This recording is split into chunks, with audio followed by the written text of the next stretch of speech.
Hi, I'm Leon Lovelace, and this is Unstoppable Force. Now, I need to talk about the NFL protests that are going on because Trump, of course, I think on Thursday or Friday, he made a statement, just a horribly, just ignorant statement about how the NFL owners need to fire any players that protest or flag because, the flag is such a precious thing.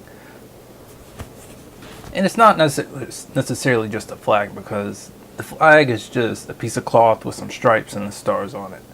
But of course, it's a symbolism of our nation, national pride, and sacrificing to make sure that we have a comfortable life, those sorts of things. But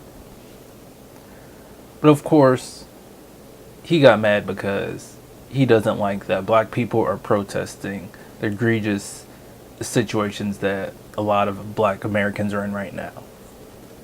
So of course, just like a white supremacist would do, he's gonna get mad at the people that are protesting, say, all right, make sure those black people stop doing that shit because we gotta make sure we keep fucking their ass over.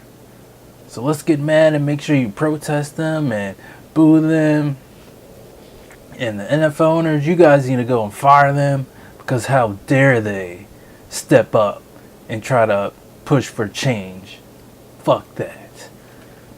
So it was good seeing a lot of the teams, of course some of them just, showing unity with locking arms and stuff, but I also think that one interesting story that came out that hasn't been talked about enough was that the Cincinnati Bengals owner, Mike Brown, he just made a stupid statement about how everybody just needs to focus on playing football.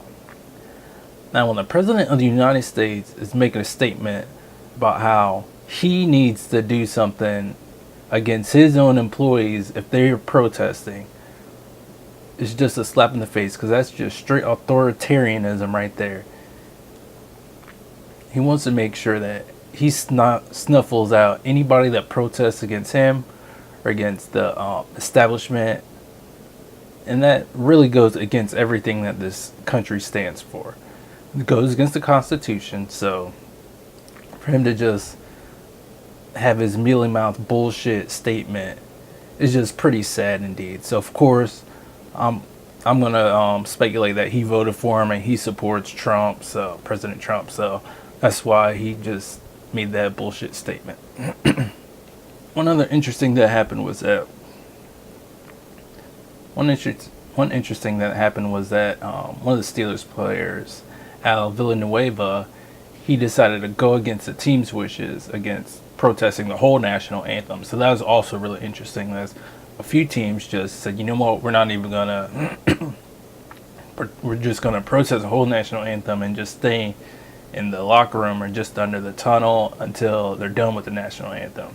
Except for him, he stood out because he served in the military for a few years, so I guess he really didn't want to, not stand and participate in the national anthem. So that was interesting, but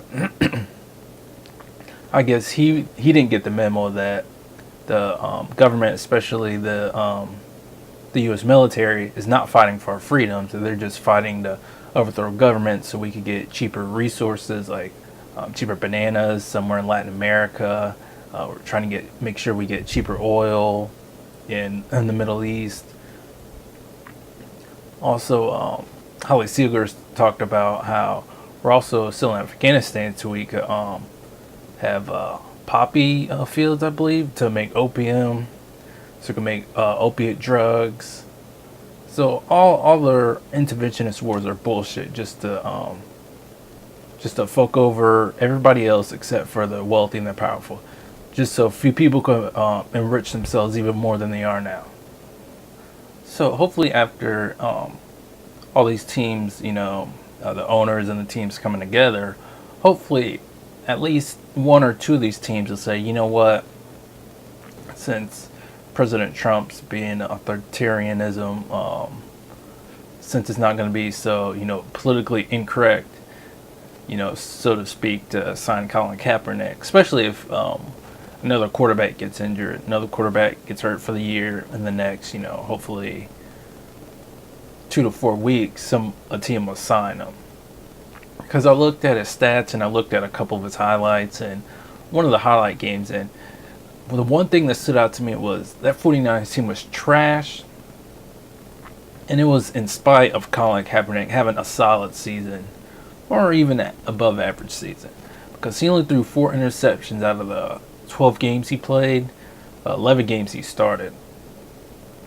And a lot of the times, teams that are, winning 2 to 4 games, it's because they're one reason, because their quarterback is just inaccurate and he's just throwing passes all over the place and getting picked off all the damn time. I mean, he threw 4 interceptions last year.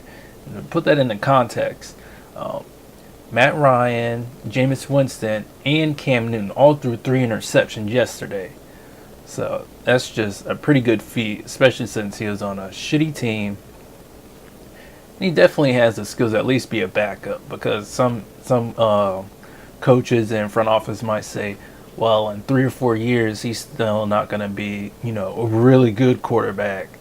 But he's got the skills and he's got the throwing ability to at least be a backup. And just in case your starter goes down, he could help the team win some games, and the team might have a position to still make the playoffs.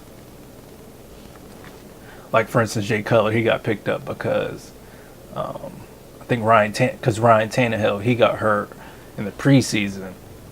So, of course, if the Dolphins owner had some balls, he might have signed Colin Kaepernick instead.